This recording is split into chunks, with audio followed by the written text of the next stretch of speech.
once I get this set up, I actually have my locks just slightly loose because I want to get the teleprompter itself on the head and balanced. I'll grab the teleprompter itself, and you'll see here on the teleprompter, I've got a really good size extra wide plate, and it's already facing the direction of the arrow. I've also got some microfiber cloth and pads in between the mirror and the display. So you just take this and slide it in.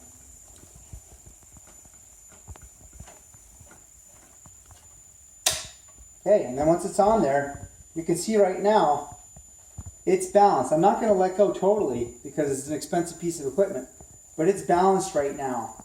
So I'm going to lock it in place where it's balanced. What you don't want to do is have this locked and then shift the teleprompter all the way to one side, because it'll slowly start to put strain on the tripod. Now the tripod's strong enough to take it if you lock it good, but I like to balance it. It's just a good practice. So now that it's balanced, I have my tripod in place.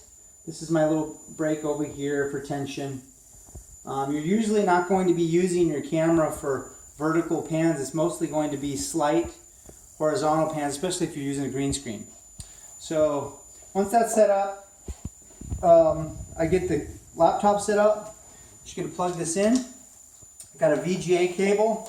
This VGA cable just goes over to the back here of the display. There's a VGA port. Okay, so then there's this other brick here, this power adapter for the monitor itself. It's the shorter adapter, but you can tell which one it is. It's the Werns Global. This just goes into the back right side of the teleprompter monitor. Of course, I've got my tripod lock up here for the top plate lock. I've got both sides locked. And then this comes loose. So we don't tighten these on purpose because we like a little bit of play for where the styrofoam is. And I like to leave the styrofoam in until the last second. That way it doesn't slam against the monitor itself. So you have different height adjustments here that you can make. And once you get it to where you want it, grab it right here.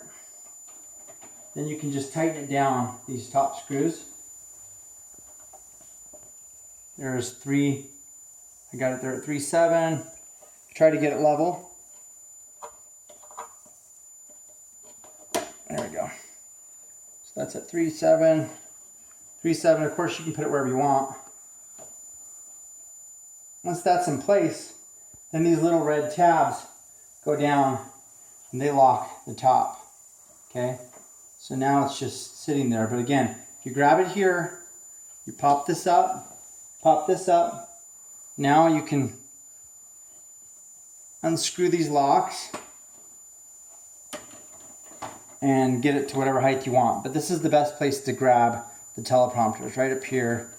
And then play with your height adjustment. And there's a little line here that you can, I have this 3.7 set on. See this little center line right there? I don't know if you can see it right here, but there's a little center line. You put that so that they're both the same. Just right here on this side. Do the same on this side. It's hard with the lighting in here right now. For video people, you'd think we have better lighting. I lock those two. Then this is just and I get this here.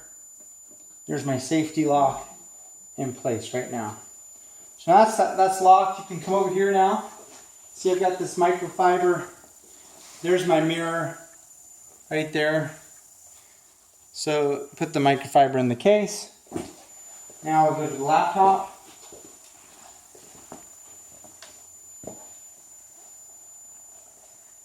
And this.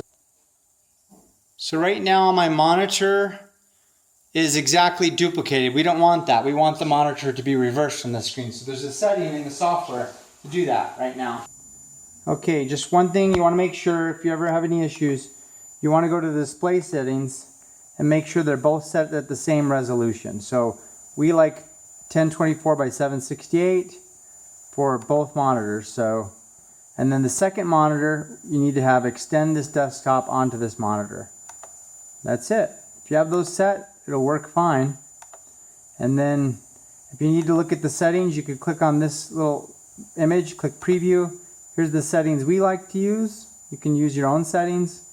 But just to show you, on flip Q, if you want to change out the text, do Control A to select all the text. You can go backspace, and you can paste your own text. Easy to do. This has a little demo that you can play if you want to read the instructions here. We like the speed to be at around 3 or 4. We like to show the Q marker in the upper left, keep it in the center. The secondary display settings should be mirrored, and this should all be normal. You click the orange to start the prompter. First time it just runs through, then the up arrow speeds it up, the down arrow slows it down. You can always hit the space bar to stop, and then you can click this up arrow to speed up again, down arrow to slow down. Escape is to get out of the full screen view. And then if you wanted to run where you just stopped at, so if you wanted to start way down your script down here, for example, just click run from selected cursor. So here we are at underline. And when I click this orange start button again, it's starting that underline. So you typically, if you want to use that feature, run from selected cursor, you'll want to set it quite above where you want to start. So I'll just show you what it looks like on the front, on the screen now that we've got it running.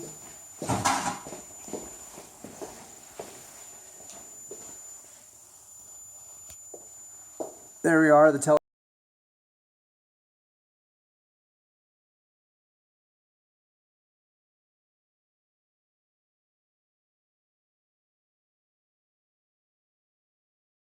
Quick how to break this down. Okay, so I just want to show you how to mount a camera. This is one of my favorite low light studio cameras. It's Panasonic HMC 150. And I have this unlocked right now. This little red dial will unlock this mounting plate. So you can go all the way along this whole rim. So regardless of the size of your camera, you're going to have a lot of flexibility. Of course, you put your camera inside the hood here and seal it up. But then you can change, depending on the size of your camera, you can swivel this plate. For this camera, I would have it about here. Okay, so you can put that right on there like that. Camera's affixed. Then you get it to where you want it positioned. Then you lock it. And at this point, again, it would be inside the hood. But at this point, again, I'm going to grab my stick here for the tripod. I'm going to unlock my tripod here. And I'm just going to show you, if I were to let go now, it's not completely balanced. So you want to rebalance the teleprompter after you mount your camera. Now in this case, this camera is a little heavy. A lot of the Canons and Nikons and so forth will be weighted more towards the fulcrum of the tripod, and it'll probably already be balanced. But for a prosumer camera like this, it's bringing a lot of the weight. Look, all the weight's back to here. It's not up here. So you'll just have to play with it to get it to where it feels comfortable. But just pay attention to the fact that even though you got a big, strong, heavy-duty tripod, it's best to keep it balanced. It's just a good practice. So if I wanted to balance it now, I have this on my shoulder back here. I unlock the front over here. Here's my lock. And then I'm going to slowly ease it up, right, to about there. Now look, I'm balanced right now. I'm completely balanced again. And I'm going to lock, of course. I never want to leave it unlocked when I let go. But so now I've got the plate locked, and I'm still completely balanced. So then I can lock in the tripod. I lock it pretty good. And I'll tighten my adjustment on the front too. So now this thing's ready to go. Okay, break down the tripod. Always, of course, start with your camera. Okay, remove the camera.